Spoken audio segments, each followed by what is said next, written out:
Doctor, thank you for sitting with me today. May I ask you something quietly? When you think about people who pass away after 75, what picture comes to mind? Patient. Honestly, I always thought it was just old age, like the body finally gives out. Doctor, that's a very natural thought. We hear old age a lot. What I want to tell you gently is this. For most people over 75, death is not a single vague thing called old age. It usually follows one of 5 pathways. Knowing those pathways helps us act with care to slow decline, preserve quality of life, and reduce suffering. Would you like to walk through them with me? Patient. Yes, I like that. I want to understand, and I'm a bit scared, but ready. Doctor, that feeling is important to name. We'll move slowly, and I'll explain each one plainly. I'll share stories, so these aren't just statistics. And we'll talk about what's practical and doable. Reason number 1, heart disease, a slow, fixable process. Doctor, let's start with the heart. Heart disease is the single largest cause of death after 75, but it's rarely sudden without warning. Often, tiny changes have been building for years. Patient, what kind of changes? Doctor, high blood pressure that goes unchecked, cholesterol that creeps up, blood sugar problems, or years of inactivity. Even long-standing stress matters. It's like a kettle slowly collecting scale. The heart works hard over time until one day it struggles. Patient, do you have an example? Doctor, yes. George was 78, a retired teacher who loved potting plants. He felt more tired walking across the yard and occasionally had tightness he called indigestion. He didn't want to bother anyone. One evening his wife found him unresponsive. He had heart failure. The small, untreated signs added up. Patient, that's frightening. Doctor, it is, and also useful, because many steps help. Regular checks of blood pressure and cholesterol, gentle daily movement, a Mediterranean-style eating pattern, staying on prescribed medicines, and paying attention to symptoms like new chest tightness or breathlessness. These are not dramatic. They are steady habits that protect the heart.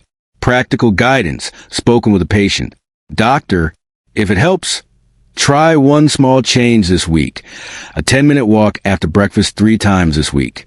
Or replace one processed snack with a piece of fruit. These tiny wins lower risk.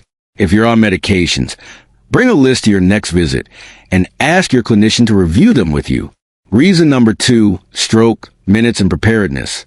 Doctor, stroke is the second major reason. A stroke is when blood flow to part of the brain is interrupted. It can cause sudden weakness, speech trouble, or vision problems. Patient, how do you tell the difference between a stroke and just feeling dizzy? Doctor, good question. There are sudden signs to watch for. Facial droop, arm weakness, speech that becomes slurred, or sudden confusion. We use the acronym FAST. Face, arm, speech, time. If you see any of these, call emergency services immediately. Time matters because treatments exist that can limit damage if given early. Patient, can strokes be prevented? Doctor, often yes.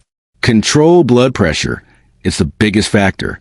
Treat atrial fibrillation if present, an irregular heartbeat that increases clot risk. Manage diabetes, stop smoking, and keep active.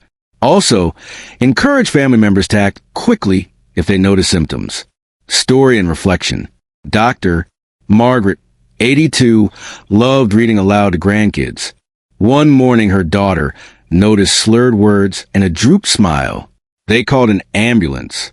Margaret received quick treatment and, with rehab, returned to reading stories. The difference between her and a friend who delayed care was minutes. Reason number 3, respiratory illness, protecting the breath. Doctor, lungs are often overlooked. Chronic lung disease and pneumonia are common serious problems in later life. A long history of smoking, environmental exposures, or repeated infections can leave the lungs fragile. Patient, I smoked for many years. Is it too late to change that? Doctor, it's never too late. Quitting smoking reduces risk even in later years. Your lungs begin to heal, energy improves, and the risk of infection drops. Other important steps include vaccination against flu and pneumonia, avoiding indoor pollutants, and gentle aerobic activity to keep your breath strong. Practical breathing care. Doctor, if you notice a cough that persists, increased breathlessness, or weight loss linked to breathing, see a clinician. Pulmonary rehab. A supervised program of breathing exercises and gentle strength work can make a big difference for people with COPD or chronic breathlessness. Story. Dr. Harold, 79, worked in dusty environments and smoked in youth. He thought his cough was normal. By the time he sought help, his lungs had significant scarring. He did gain months of better quality by quitting and doing pulmonary rehab, but earlier action would have given him more years of comfort. Reason number 4, dementia. Slow changes, big impact. Doctor, Alzheimer's and related dementias slowly affect memory, judgment, and daily functioning.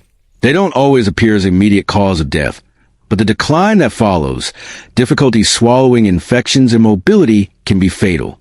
Patient, it terrifies families more than anything, I think. Doctor, yes, and the fear is meaningful. Watching a loved one lose memory is painful, but we also know there are protective habits. Physical activity, social engagement, good sleep, hearing correction if needed, controlling vascular risk factors like blood pressure, and mentally stimulating activities. These don't guarantee prevention, but they shift the odds. Practical support and planning. Doctor, start conversations early about care preferences.